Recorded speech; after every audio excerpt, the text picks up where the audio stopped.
Pour la première fois de notre existence, l'humanité est face à une crise globale. Pour la première fois, l'humanité fait front face à un ennemi invisible. Un ennemi que vous connaissez tous. Un ennemi que vous n'avez pas pu ignorer, puisqu'il est à l'origine du confinement qui marquera cette année 2020 pendant de nombreuses décennies. D'abord sous-estimé par la plupart d'entre nous comme étant une petite grippe de saison, faisant moins de morts que la grippe habituelle, comme un événement chinois qui n'aurait que très peu d'impact chez nous, le coronavirus, appelé Covid-19, aura envahi l'ensemble du monde en seulement 3 mois. Dans cette situation, les déclarations se succèdent, les décrets et les mesures d'urgence pleuvent. Face à cette crise sans précédent, nos gouvernements tentent de maîtriser tant bien que mal la situation. Et pourtant, malgré tous les efforts, malgré le confinement généralisé dans tout le pays, malgré les mesures drastiques prises, rien ne semble être sous contrôle. Les masques manquent dans les hôpitaux. Le virus gagne du terrain tous les jours et continue de faire des victimes. L'économie est bloquée et bon nombre de personnes se retrouvent au chômage partiel, voire parfois même licenciées. Les hôpitaux sont surchargés, doivent faire face à des choix sur qui peut être pris en charge ou non, et parfois même on en vient à ne même plus avoir la possibilité de tester les malades. Malgré toutes les mesures prises, malgré tous les efforts et la multiplication des déclarations, la popularité du gouvernement chute. Selon un sondage récent, à date du 28 mars 2020, la confiance des interrogés sur la gestion de la crise est descendue en dessous de 50%. Cela veut donc dire que la moitié des Français estiment donc que le gouvernement n'en fait pas assez, n'est pas à la hauteur des événements. Mais je vous invite aujourd'hui à faire un pas de côté. Imaginons que vous êtes aux manettes. Vous avez la possibilité de prendre des décisions pour gérer cette crise. Vous avez d'un côté les hôpitaux qui sont débordés. Vous sortez de dizaines de semaines de manifestations. Vous avez de nouveaux conseils chaque jour d'experts en tout genre vous indiquant les mesures à prendre. Mais malgré ça, ça ne va pas assez vite. Vous êtes débordé, vous êtes stressé, vous cachez votre panique. Et vous savez que chaque jour compte et que vous payez les années précédentes de négligence. Mais vous devez faire front. Et vous faites front parce que vous êtes convaincu de votre stratégie. Vous avez fait des efforts considérables pour pouvoir gérer cette crise et répondre de la meilleure façon. Vous avez mobilisé des forces que vous n'auriez peut-être même jamais pensé utiliser. Comme par exemple réquisitionner des usines entières pour produire des masques sur tout le territoire. Et là, tout d'un coup, un homme vient vous défier et remettre en cause l'ensemble de vos directives. Lorsque vos hôpitaux sont débordés, lorsque vous n'avez ni la capacité d'accueil, ni la capacité de tester les malades, que vous n'avez pas la possibilité d'assurer le nombre de masques suffisant, et que vous annoncez en regardant finalement le bout de vos chaussures qu'un vaccin pourrait être prêt peut-être dans 1 an tout au mieux. Un type, lui sorti de nulle part, annonce à la télévision que son institut à Marseille accueille tout le monde, propose des tests en grande quantité et qu'il aurait potentiellement trouvé le remède, la solution à la plus grande crise sanitaire que l'humanité ait connue depuis un siècle. Cet homme, c'est Didier Raoult.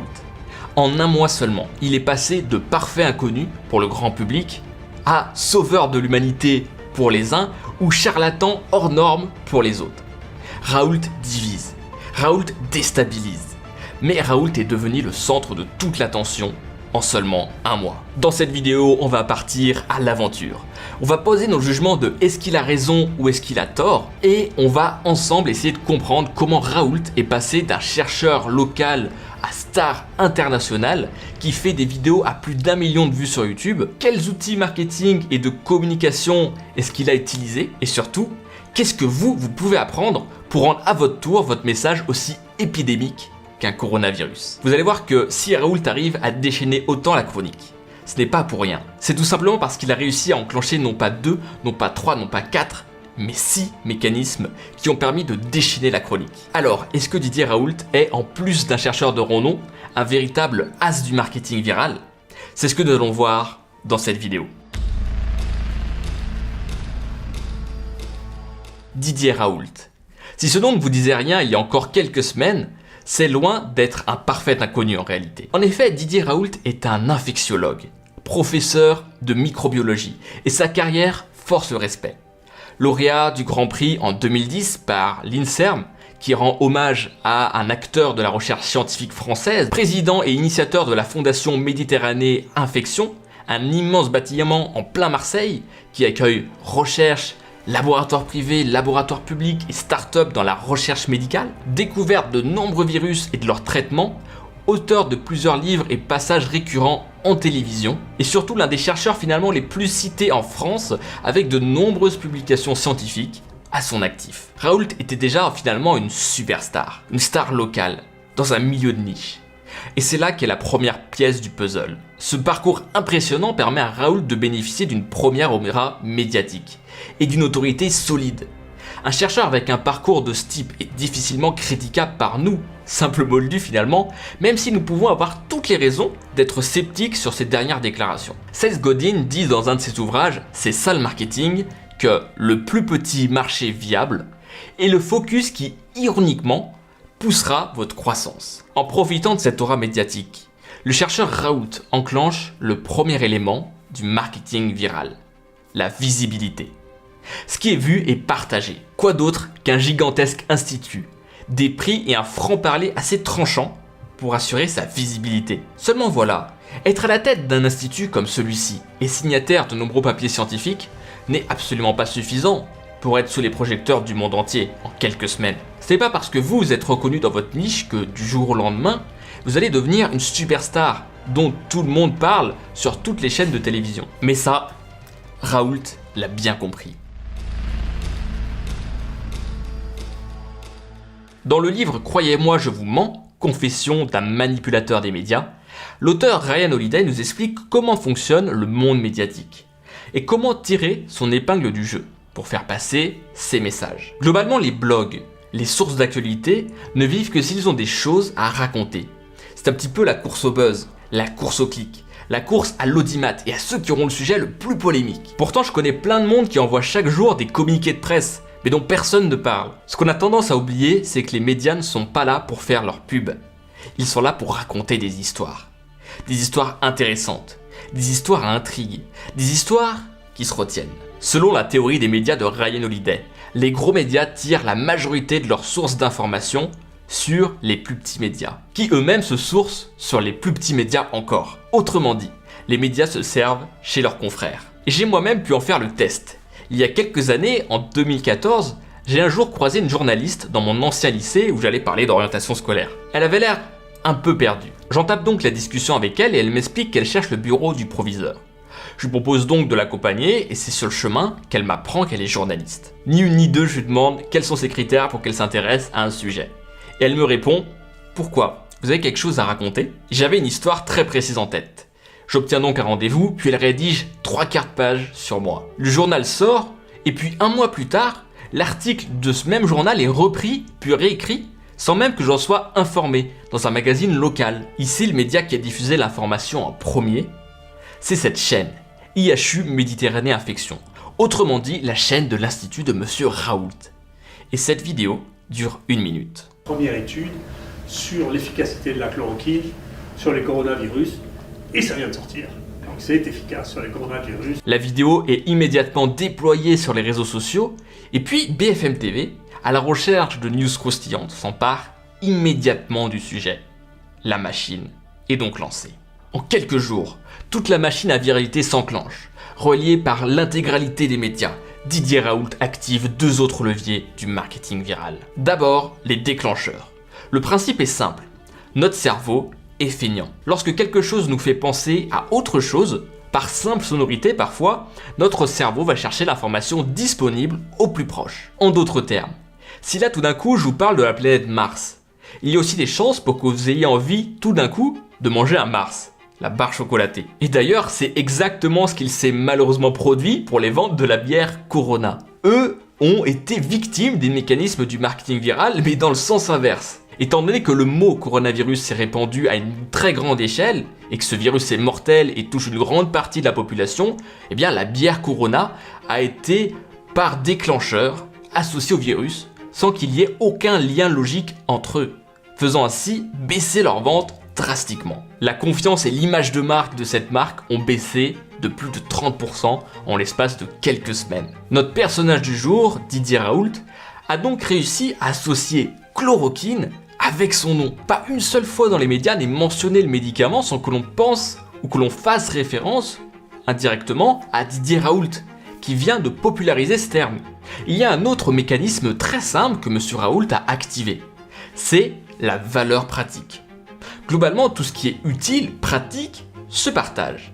Et quoi de plus pratique qu'un remède au problème numéro 1 de l'humanité en ce moment même? Les différents médias interrogés pour savoir qui du professeur ou des sceptiques ont raison interrogent plusieurs patients ayant contracté le coronavirus, faisant ainsi office de témoignage et améliorant encore la crédibilité de Didier Raoult, malgré ses détracteurs. Autre chose encore, les différents médias interrogent pour savoir qui du professeur ou des sceptiques ont raison plusieurs patients ayant contracté le coronavirus et l'ayant résolu grâce à la solution de M. Raoult, faisant office du coup de témoignage et améliorant encore sa crédibilité, malgré ses détracteurs. Tout est là. La boule de neige est lancée. Et à mesure qu'elle dévale la pente de la crise, la boule de neige grossit à une vitesse incroyable. Mais quand la descente est raide, on perd très vite le contrôle. Ça y est, tout le monde ne parle plus que de la chloroquine. Chaque média se dote de ses différents experts pour valider ou invalider le sujet. Les opposants politiques de tous bords essayant de faire la lumière sur la situation. Très rapidement, deux tribus se forment. La tribu de l'espoir et la tribu des sceptiques. D'un côté, vous avez les agents de l'espoir. Quand tout semble perdu, quand chaque jour le nombre de morts grossit, quand d'une semaine à l'autre, les foyers de la pandémie se développent, une lueur d'espoir apparaît. Un médicament, simple à fabriquer, très peu cher et donc accessible à tout le monde, utilisé depuis des années, permettrait en fait de soigner le virus. Toute personne infectée ou ayant des proches infectés du Covid-19 peuvent voir en ce médicament une lueur d'espoir de guérison. De l'autre côté, et ils sont tout aussi nombreux, les sceptiques. Et il y a raison de l'être.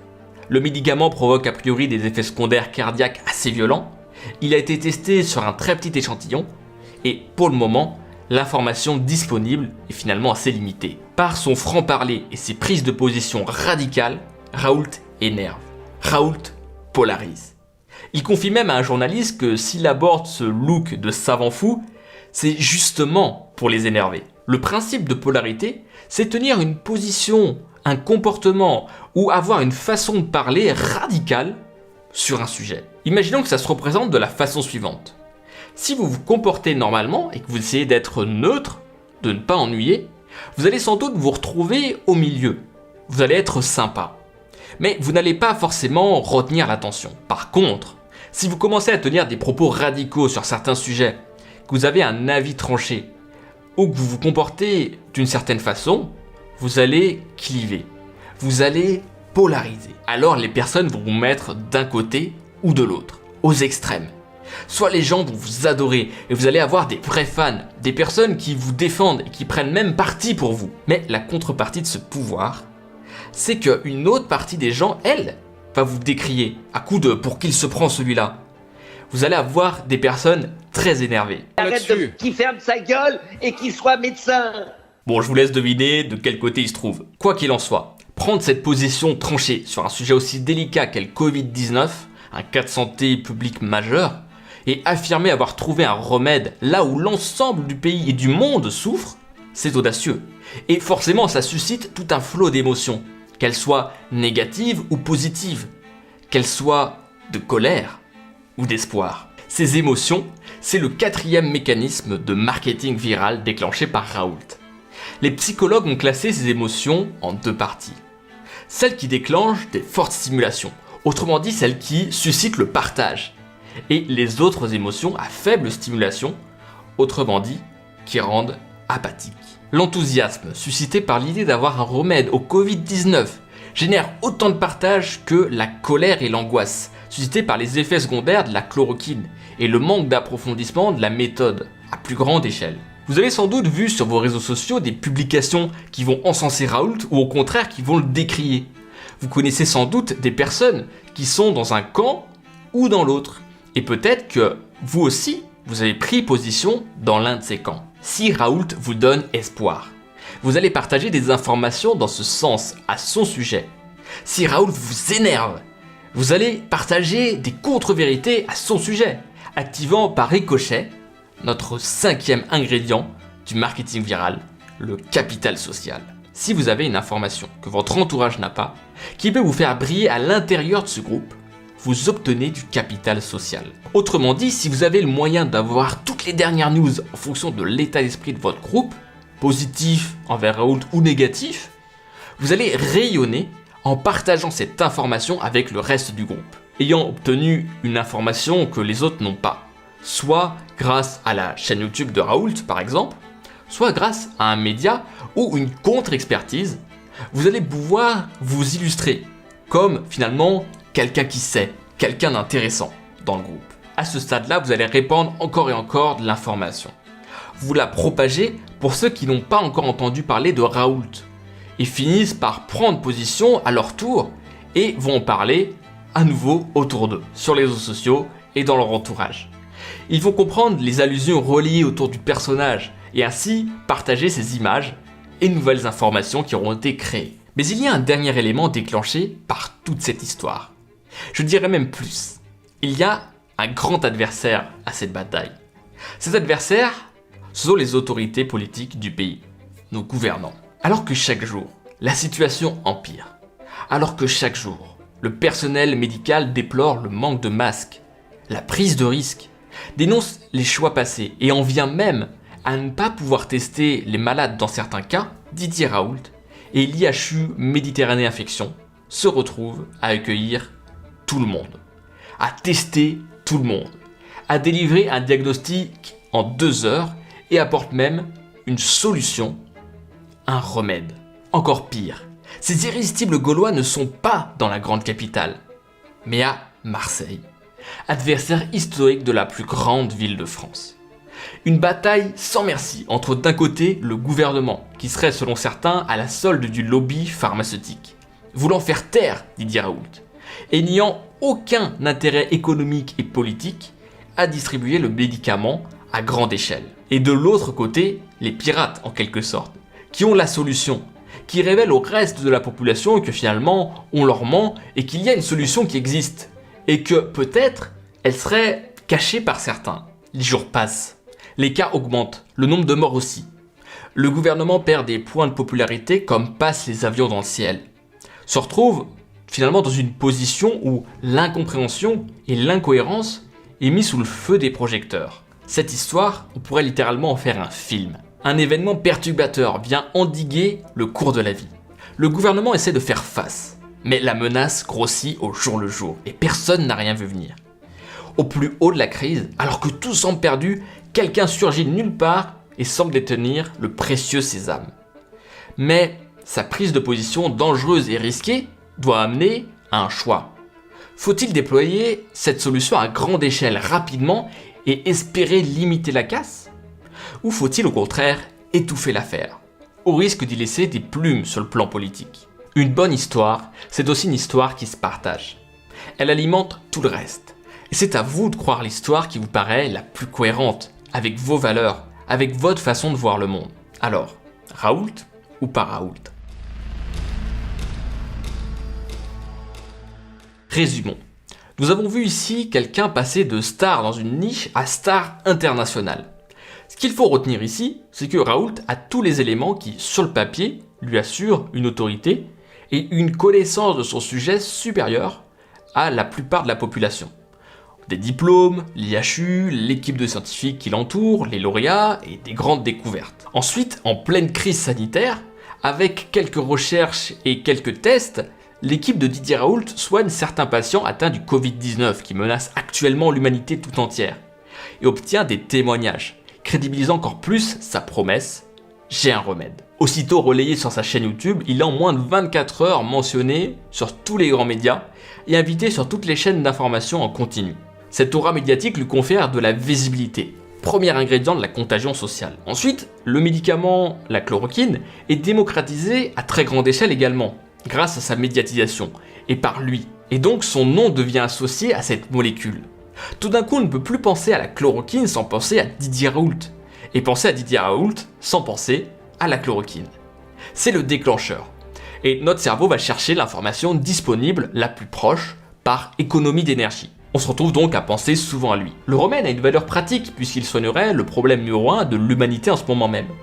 La nouvelle se répand vite, car ce qui est utile se partage. La prise de position de Didier Raoult transforme chacun d'entre nous en militant, soit de son côté, provoquant ainsi des émotions d'espoir, d'enthousiasme, soit au contraire, du côté opposé, des sceptiques, voire carrément des réfractaires, provoquant des émotions de colère.